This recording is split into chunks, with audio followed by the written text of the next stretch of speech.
Hello student, मैं साजिद अंसारी आप सबका स्वागत करती हूँ ऑनलाइन स्टडी विद एसए में। आज की जो हमारी बुक का नाम है वो है MED2 सतत विकास मुद्दे एवं चुनौतियाँ।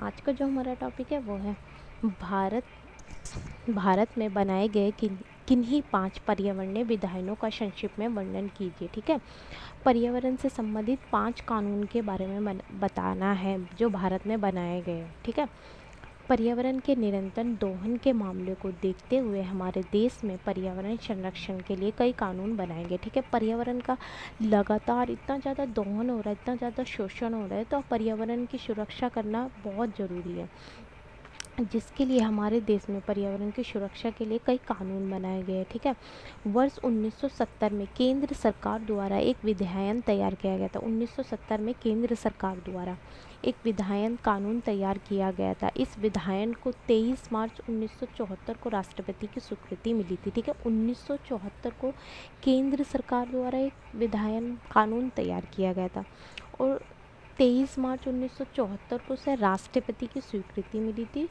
और जो जल अधिनियम 1974 कहलाया था। ठीक है, 23 मार्च 1974 को उसे स्वीकृति मिली थी और जो जल अधिनियम 1974 कहलाया था।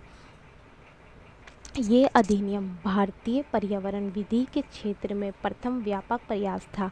ये अधिनियम पता क्या था, भारत में ये अधिनियम पर्यावरण के क्षेत्र में ना भारत में पहला बड़ा प्रयास था। पर्यावरण के क्षेत्र में भारत में ये पहला बड़ा प्रयास था जिसमें प्रदूषण की विस्तृत व्याख्या की गई थी। प्रदूषण की विस्तृत मतलब डिटेल में व्याख्या की गई थी, इसके डिटेल में बताया गया था इसमें। और इस अधिनियम ने एक संस्थागत संरचना की स्थापना की गई थी। ठीक है, इसमें एक संस्थागत संरचना की स्थापना की गई थी ताकि वह जल प्रदूषण को रोकने के उपाय करके स्वच्छ जल की आपूर्ति सुनिश्चित कर सके। ठीक है, उसका कार्य क्या था, उनका कार्य जल संस्थागत संरचना की स्थापना की गई थी। उनका कार्य क्या था, उनका कार्य ये था कि मतलब जल के प्रदूषण जल को प्रदूषित होने से रोका जाए और स्वच्छ जल की पूर्ति की जाए। सभी लोगों को स्वच्छ जल मुहैया कराया जाए। सेकेंड अधिनियम है वायु प्रदूषण अधिनियम। ठीक है, वायु नाम से ही पता चला है, वायु प्रदूषण अधिनियम मतलब वायु को प्रदूषित होने से बचाना। और ये अधिनियम कब बनाया गया था, 1981 में बनाया गया था। बढ़ते औद्योगिकरण के कारण पर्यावरण में निरंतर हो रहे वायु प्रदूषण तथा उसकी रोकथाम के लिए ये अधिनियम बनाया गया था। औद्योगिकरण के कारण क्या हो रहा था, जो कारखाने थे उसमें से बहुत जहरीले गैसें निकल रही थी, धुआं निकल रहा था, उससे क्या हो रहा था, और ये हमारे वाहन है उन सब से क्या होता है, धुआं जो निकलता है, गैसें जो निकलती है, उन सब से क्या होता है, हमारे जो सांस से संबंधित मानव की जो सांस से संबंधित जो बीमारियां होती है ना वो बहुत ज़्यादा बढ़ जाती है, विशेषकर फेफड़े से संबंधित जो बीमारियां होती है, तो ये बहुत ख़तरनाक है। तो इन सबको रोकथाम लगाने के लिए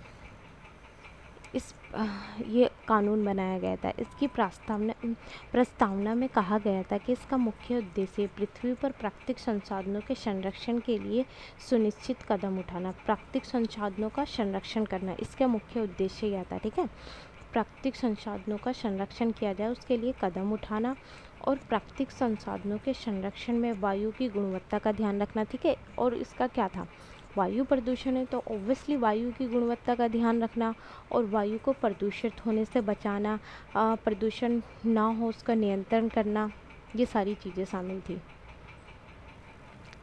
यह अधिनियम 6 मई 1987 से लागू किया गया था। ठीक है, यह अधिनियम कब लागू किया गया था, 6 मई 1987 से लागू किया गया था। इस अधिनियम में मुख्यतः मोटर गाड़ियाँ और अन्य कारखानों से निकलने वाले धुएं तथा गंदगी का स्तर निर्धारित करने और उसे नियंत्रित करने का प्रावधान था। वायु अधिनियम है तो ओब्वियसली वायु प्रदूषण से संबंधित है, वायु प्रदूषण अधिनियम है तो वायु प्रदूषण से संबंधित है। जो मोटर गाड़ी कारखाने जो भी उनसे जहरीले गैसें निकलती है, धुआं निकलता है कारखानों से, तो उसका ना एक स्तर निर्धारित कर दिया गया था। मतलब ठीक है, तुम कारखाने औद्योगिकरण हो रहा है, कारखाने खुल रहे हो, तुम आर्थिक विकास कर रहे हो, ठीक है, इट्स ओके, बट तो ये एक लेवल निर्धारित कर दिया गया था, मतलब एक स्तर निर्धारित कर दिया गया था कि लिमिट बोल दी गई थी उन्हें कि ठीक है तुम आर्थिक विकास कर रहे हो, पर उसके लिए ये नहीं है कि तुम पर्यावरण को प्रदूषित करोगे। तो उसके लिए एक ना अ, वो बता दी लेवल, मतलब स्तर बता दिया गया था उसका कि इतना स्तर निर्धारित कर दिया गया था, बता दिया गया था कि इससे आगे नहीं बढ़ना है तुम्हें, इतना तुम्हारी लिमिट है, उससे आगे प्रदूषण नहीं होना चाहिए वो चीज़, और उसे नियंत्रित करने का प्रावधान किया गया था। ठीक है। अब वन्य जीव संरक्षण अधिनियम, वन्य जीव संरक्षण अधिनियम जो है ना 1972 में बनाया गया था। अब नाम से ही पता चल रहा है वन्य जीवन संरक्षण, मतलब वन्य जीवन का, जो वन्य जीवन होते हैं उनके संरक्षण से अधिक संबंधित है ये। जो वन्य जीवन मतलब वन्य मतलब वन, और जीवन मतलब जीवन, संरक्षण मतलब सुरक्षा करना। तो सन 1952 में भारतीय वन्य जीवन बोर्ड का गठन किया गया। इसके अंतर्गत वन्य जीवन पार्क और अभी अभयारण्य बनाए गए थे। मतलब जो लावारिस होते हैं ना, लावारिस जीव जंतु जानवर जो होते हैं उनके लिए ना पार्क या अभियान बनाए गए थे कि लावारिसों की तरह से ना घूमे, उनके लिए पार्क और अभियान बनाए गए थे। 1972 में भारतीय वन्य जीवन संरक्षण अधिनियम पारित किया गया था, और ये पारित कब हुआ था? 1972 में हुआ था। भारत जीव जंतु और भारत जीव जंतुओं और वनस्पतियों के समाप्त होने के खतरे में पड़ी प्रजातियों के अंतर्राष्ट्रीय व्यापार संबंधी समझौते का सदस्य बना था। भारत में जीव जंतु और वनस्पति जो समाप्त होने का जो उस पर खतरा मंडरा रहा है ना, बहुत सी जीव जंतु और वनस्पतियाँ समाप्त हो रही है, जैव विविधता का जो संकट जो मंडरा रहा है, तो उसका सदस्य बना था। ठीक है। और वन्य जीवन संरक्षण अधिनियम 1972 में लुप्त होती प्रजातियों के संरक्षण की व्यवस्था है। ठीक है। वन्य जीवन मतलब जो भी जीव जंतु, वो जो विलुप्त बहुत से जानवरों की, जीव जंतुओं की जो प्रजातियाँ विलुप्त हो जा रही है, और उन प्रजातियों के संरक्षण की व्यवस्था है। ठीक है।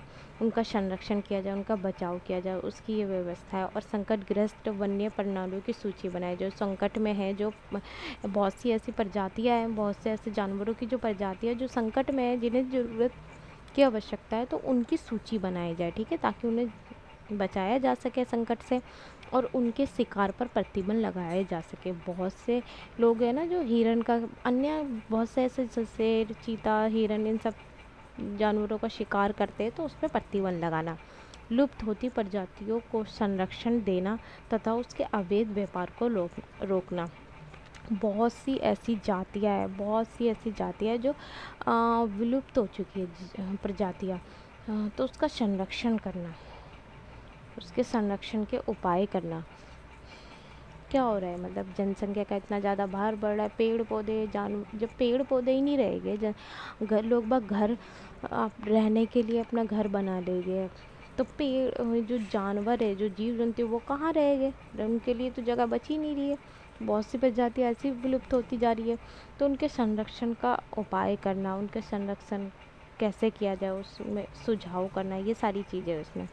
और उनके अवैध व्यापार, बहुत सी जानवरों की बहुत सारी चीज़ें, पार्ट्स जो होते हैं उनकी बॉडी के, बहुत से बेचे जाते हैं। जैसे दांत, हाथी का दांत हो गया, और ये सींग हो गए, ऐसी अन्य बहुत सी ऐसी चीज़ें होती है, सांप हो गए, बहुत सी ऐसी चीज़ें जो उनके अवैध व्यापार होता है उन्हें, तो उस चीज़ को रोकना।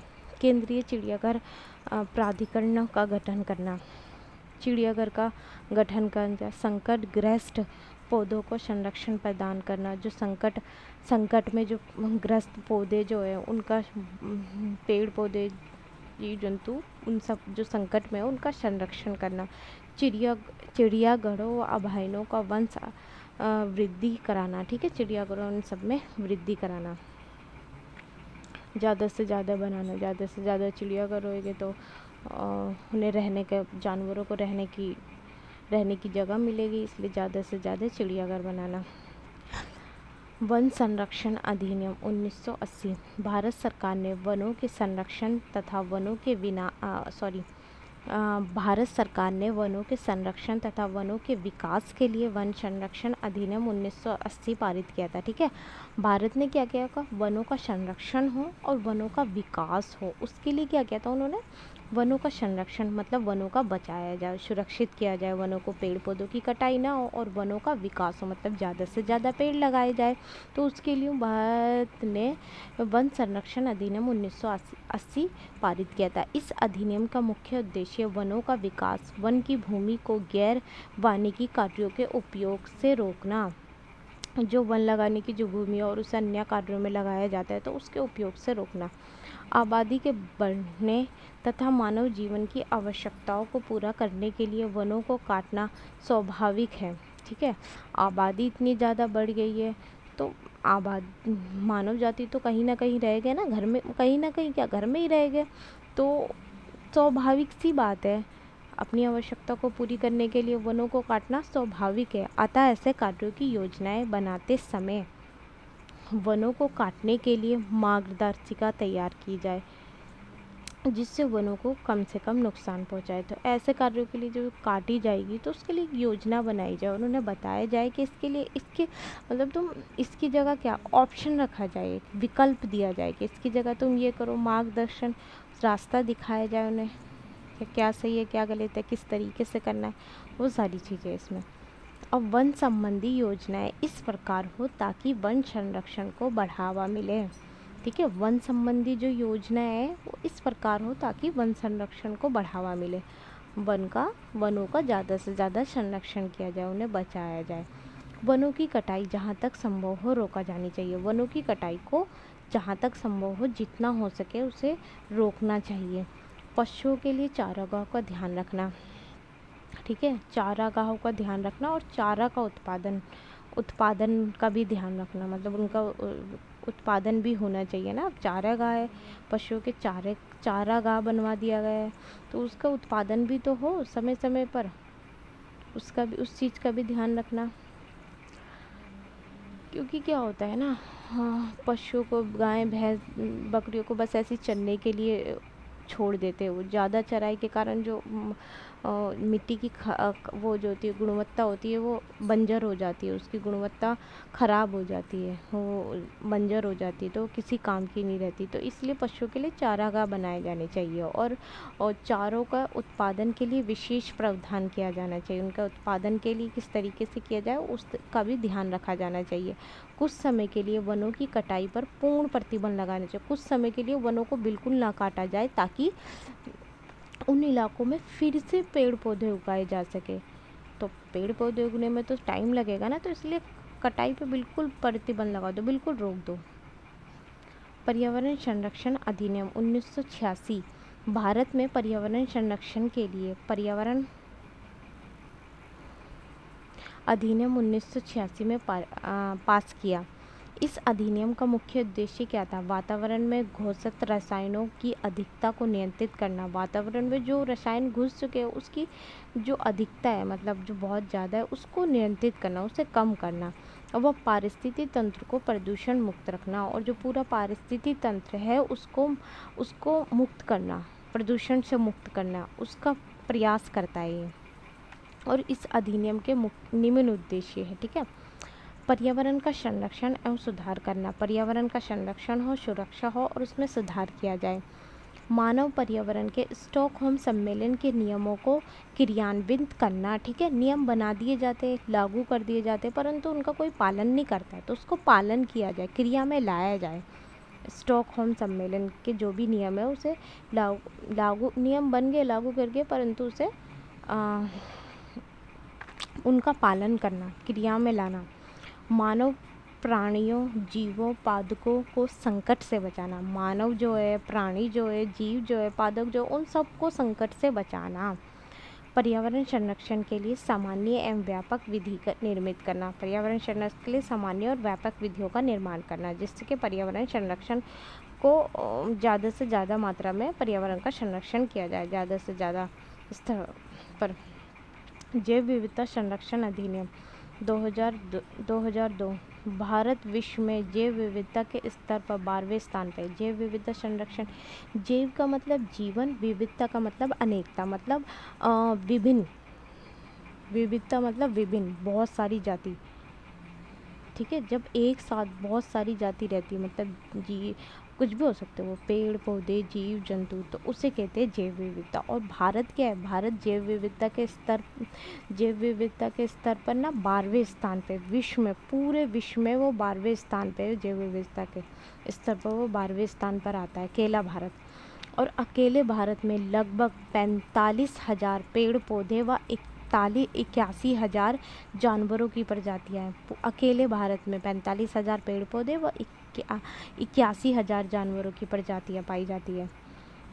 जैव विविधता संरक्षण के लिए केंद्र सरकार ने 2000 में एक राष्ट्रीय जैव विविधता संरक्षण क्रियान्वयन योजना शुरू की।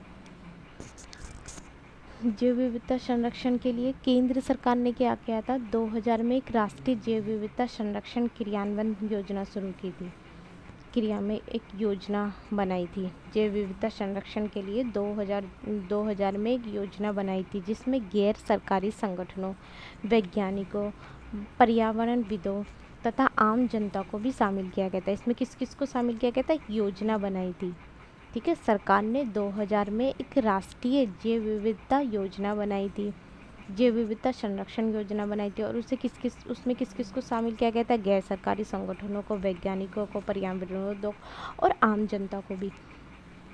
इस कानून का उद्देश्य क्या था, जैव विविधता की रक्षा की व्यवस्था की जाए, ठीक है। जैव विविधता आज जो हमारे जो खतरे में है उसकी व्यवस्था की जाए, उसके अभिन्न अंगों का टिकाऊ उपयोग किया जाए, और उसके अभिन्न अंशों का टिकाऊ उपयोग किया जाए, ठीक है। जैव विविधता का संरक्षण किया जाए, इस बात पर बहुत ज़्यादा जोर दिया गया था। आज का हमारा टॉपिक यहीं समाप्त होता है। अगर आपको मेरी वीडियो अच्छी लगे तो please like share and subscribe जरूर करें। Thank you.